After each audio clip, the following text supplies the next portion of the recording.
Video number 8, the inhale and exhale, whistling and their sound differences. Welcome to all.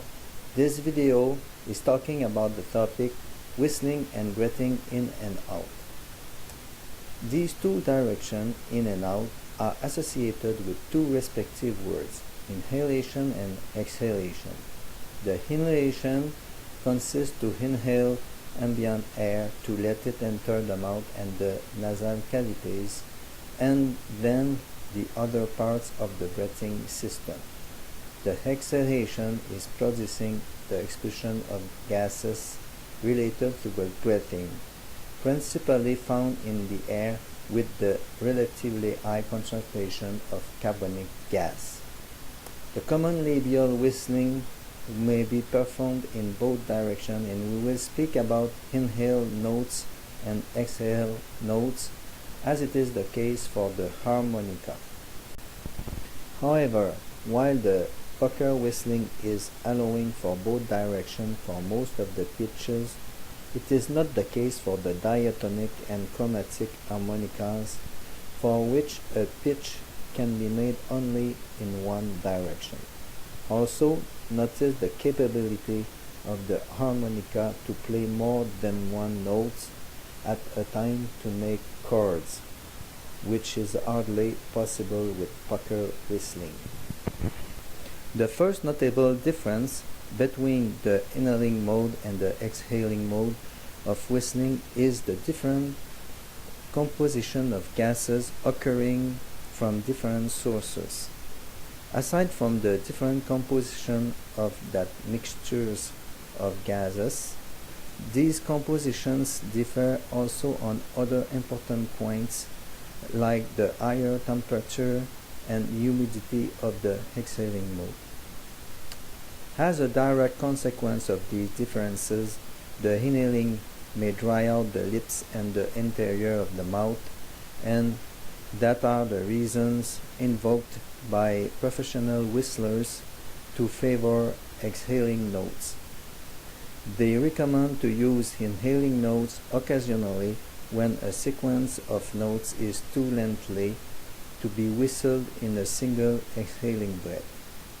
It is useful to notice also that the two modes have different effects on microphones, because usually microphones are more sensitive to the exhaling of air as compared to the inhaling of air.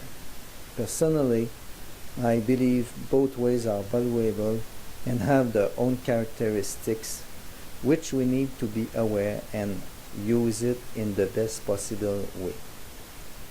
Given that the whistling is made while breathing, it is crucial to keep an equilibrium for the breathing system by not slowing it down too much or by accelerating it too much.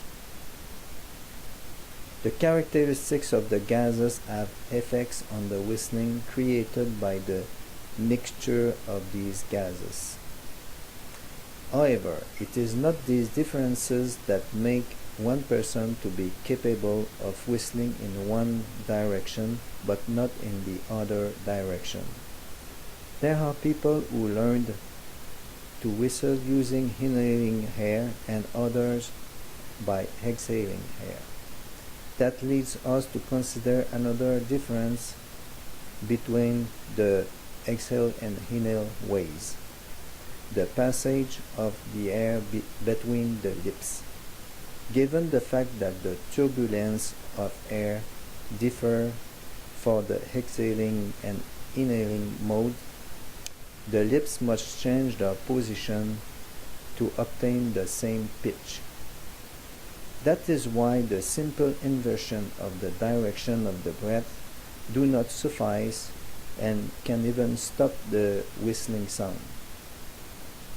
That being said, we can become aware of the fact that the lips have a tendency to close for an inhaling breath and to open for the reverse direction. During the whistling, these effects should be compensated by the control of the lips, more precisely by the pursing and by an advancement of the lips.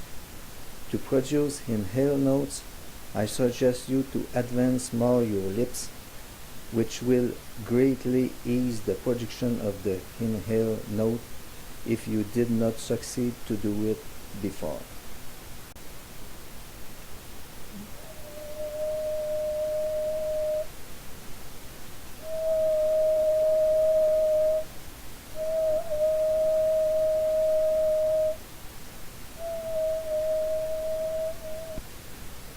Finally, my suggestion is to practice the shift between the two breathing directions while whistling the same pitch.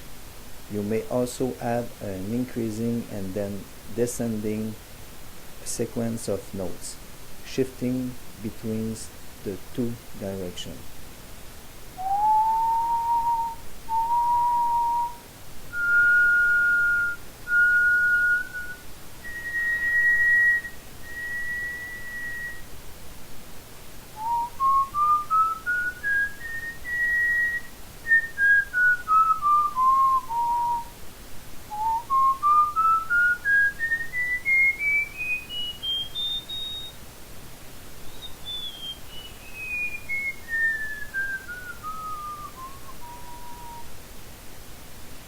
That is ending the video number 8. Thank you for the listening of this video. Let's have fun to whistle and let's start the music.